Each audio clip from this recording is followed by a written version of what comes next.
So hello friends. तो यार जैसा कि स्क्रीन पर तुमको एक स्टेटमेंट दिख रहा होगा, that is radius of curvature in a lens is double of focal length. और साथ ही साथ यहाँ पे तुमको दिख रहा होगा कि यार 10 स्टूडेंट्स ने वोट किया है, जिसमें से कि यार 90% स्टूडेंट मतलब कि 9 स्टूडेंट ने इसको ट्रू किया है और सिर्फ एक स्टूडेंट ने इसको फॉल्स किया है। तो यार देखो, जो आंसर है वो तो फॉल्स है, ठीक है। और यहाँ पे मे भी हो सकता है कि यार कुछ स्टूडेंट को ये लेंस वर्ड पर ध्यान ना गया हो, वो सिर्फ रेडियस ऑफ कर्वेचर और फोकल लेंथ को देखें, जिस कारण उनके माइंड में तो रहता है कि यार मिरर के केस में क्या होता है, that R is equals to 2F, और बाई मिस्टेक उन्होंने ट्रू कर दिया। लेकिन भाई ऐसी गलती तुमको नहीं करना है, ठीक है। सो नाउ अंडरस्टैंड कि आखिर लेंस के केस में ये वाला रिलेशन क्यों नहीं फॉलो होता है। अभी हम लोग उस चीज को समझेंगे। और ऐसा नहीं है कि ये वाला रिलेशन लेंस के केस में नहीं होता है, भाई होता है, लेकिन एक स्पेशल केस में होता है, ठीक है। तो मान लेते हैं कि हमारा जो लेंस है वो एक बाई कॉन्वेक्स लेंस है, मतलब कि ये भी एक कॉन्वेक्स सरफेस है, ये भी एक कॉन्वेक्स सरफेस है। And let the principal axis this is let this is the optical centre. Optical centre क्या होता है? लेंस का मिडिल पॉइंट। अब देखो, तो ये जो सरफेस है, कर्व है, तो इसका कुछ ना कुछ सेंटर ऑफ कर्वेचर होगा। ये भी सरफेस कर्व है, तो इसका भी सेंटर ऑफ कर्वेचर होगा। Let this C1 and let this C2। अब देखो तो यार, फोकल लेंथ क्या होता है? फोकल लेंथ क्या होता है? ऑप्टिकल सेंटर से लेकर फोकस तक का डिस्टेंस को हम बोलते हैं फोकल लेंथ। फोकस क्या होता है कि जब पैरेलल रेज को लेंस जिस एक पॉइंट पर कन्वर्ज कर देता है, उस पॉइंट को हम लोग बोलते हैं फोकस। मतलब कि अगर ये ऑप्टिकल सेंटर है, तो ये जो डिस्टेंस है 0 to F, उसको हम बोलते हैं फोकल लेंथ। अब एक चीज को समझना, लेंस क्या है? लेंस एक ट्रांसपेरेंट मटेरियल है, मतलब कि इस मटेरियल का अपना एक रिफ्रैक्टिव इंडेक्स होगा।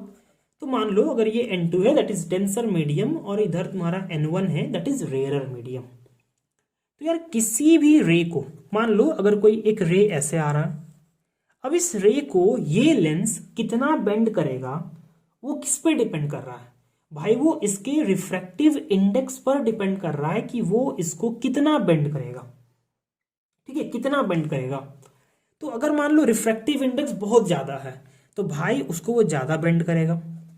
अगर मान लो कि रिफ्रैक्टिव इंडेक्स कम है, मान के चलो कि जो N2 है वो कम है, तो भाई वो कम बेंड करेगा ना, कम बेंड करेगा। तो जब वो कम बेंड कर रहा है इस पैरेलल रे को, तो प्रिंसिपल एक्सिस पर वो यहां पे जाके मीट कर रहा है। और जब रिफ्रैक्टिव इंडेक्स ज्यादा है, तब वो यहां पे जाके क्या हो रहा है, मीट कर रहा है।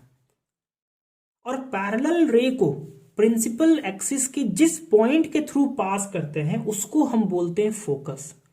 तो भाई अगर रिफ्रैक्टिव इंडेक्स ज्यादा है, तो फोकस सामने होगा। अगर रिफ्रैक्टिव इंडेक्स कम है, तो फोकस दूर होगा।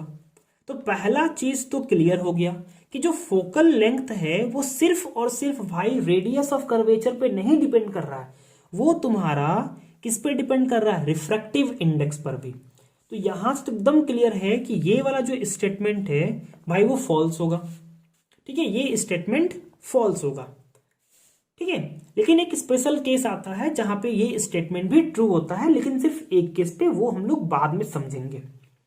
अब देखो दूसरा चीज कि मान लो ये जो लेंस है कुछ ऐसा है, ये प्रिंसिपल एक्सिस है, मान लो एक रे ऐसे आया, ठीक है। अब देखो तो इसका जो इसका जो सेंटर ऑफ कर्वेचर है वो यहाँ पे इस इंटरफेस के लिए, तो जो नॉर्मल होगा इस इंटरफेस पर, इस पॉइंट पर वो ये होगा। अब ये रे ऐसे बेंड करेगा टुवार्ड्स नॉर्मल, करेगा ना, ये जो रे है वो टुवार्ड्स नॉर्मल बेंड करेगा। और इस सरफेस के लिए सेंटर ऑफ कर्वेचर ये है, तो इसके लिए नॉर्मल ये है। अब डेंसर से रेरर मीडियम, मतलब कि ये जो रे है अवे फ्रॉम नॉर्मल, तो अवे फ्रॉम नॉर्मल जाएगा। तो मान लो इस पॉइंट पे कहीं पे जाके जा रहा है ना। देखो तो इसका एंगल ऑफ इंसिडेंस ये है, एंगल ऑफ रिफ्रैक्शन ये है। अगर कोई एक रे ऐसे जा रहा है, कोई एक रे ऐसे जा रहा है, ठीक है, कोई एक रे ऐसे जा रहा है तो इसका एंगल ऑफ इंसिडेंस क्या होगा, थोड़ा सा होगा, एंगल ऑफ रिफ्रैक्शन भी कम होगा। तो भाई एक तरीके से हम कह सकते हैं कि अगर तुम देखो तो अगर ये सेंटर ऑफ कर्वेचर है ना, मतलब कि ये तुम्हारा रेडियस ऑफ कर्वेचर है। अगर मान लो सेंटर ऑफ कर्वेचर यहां पे होता तब तो ये तुम्हारा रेडियस ऑफ कर्वेचर होता। मान लो अगर ये C1 C2 है तो ये R2 होगा और ये तुम्हारा R1 है। तो भाई अगर रेडियस ऑफ कर्वेचर चेंज होगा तो उसका नॉर्मल भी तो चेंज होगा, नॉर्मल का जो डायरेक्शन होगा वो भी चेंज होगा और उसके अकॉर्डिंग जो रिफ्रैक्शन होगा वो भी चेंज होगा। ठीक है, उसके अकॉर्डिंग जो रिफ्रैक्शन होगा वो भी चेंज होगा। बात में आ रहा है तुमको, एकदम आ रहा होगा मैं क्या बोल रहा हूं। ठीक है, कि अगर मान लो अगर लेट सपोज ऐसे समझो कि अगर मान लो पहले सेंटर ऑफ कर्वेचर यहां पे है, रे ऐसे आया, ठीक है, मान लो यही से मान के चलते हैं हम लोग, मिडिल पॉइंट से ये इसका नॉर्मल है, लेट इट बी। तो रे को ये इधर बेंड कर देगा नॉर्मल टुवर्ड्स। अगर सेंटर ऑफ कर्वेचर यहां पे है तो भाई अगर ये सेंटर ऑफ कर्वेचर ये नॉर्मल हो गया तो रे को इधर बेंड करेगा, इसके इधर बेंड नहीं करेगा, इधर बेंड करेगा। तो इसका मतलब क्या, सेंटर ऑफ कर्वेचर पे डिपेंड कर रहा है। और सेंटर ऑफ कर्वेचर का मतलब क्या, इसका रेडियस ऑफ कर्वेचर ये है तो इसका रेडियस ऑफ कर्वेचर ये है। तो हम कह सकते हैं भाई कि जो फोकस है, जो फोकल लेंथ है वो रेडियस ऑफ कर्वेचर पर भी डिपेंड कर रहा है। ऐसा नहीं है कि नहीं कर रहा है, उस पर भी कर रहा है। ठीक है, तो जो फोकल लेंथ है वो तुम्हारा रिफ्रैक्टिव इंडेक्स पर भी डिपेंड करता है और रेडियस ऑफ कर्वेचर पर भी डिपेंड करता है। और सिर्फ एक के रेडियस ऑफ कर्वेचर पे नहीं भाई, दोनों जगह पे रिफ्रैक्शन हो रहा है। देखो पहले यहां पे रिफ्रैक्शन हो रहा है तो यहां के लिए नॉर्मल डिफरेंट होगा, फिर ये जब अंदर घुसेगा तो यहां पे भी रिफ्रैक्शन होगा, इसके लिए भी सेंटर अलग होगा, मतलब कि रेडियस ऑफ कर्वेचर अलग होगा। तो फिर इसके अकॉर्डिंग रिफ्रैक्शन होगा, मतलब कि दोनों के रेडियस ऑफ कर्वेचर पे डिपेंड कर रहा है।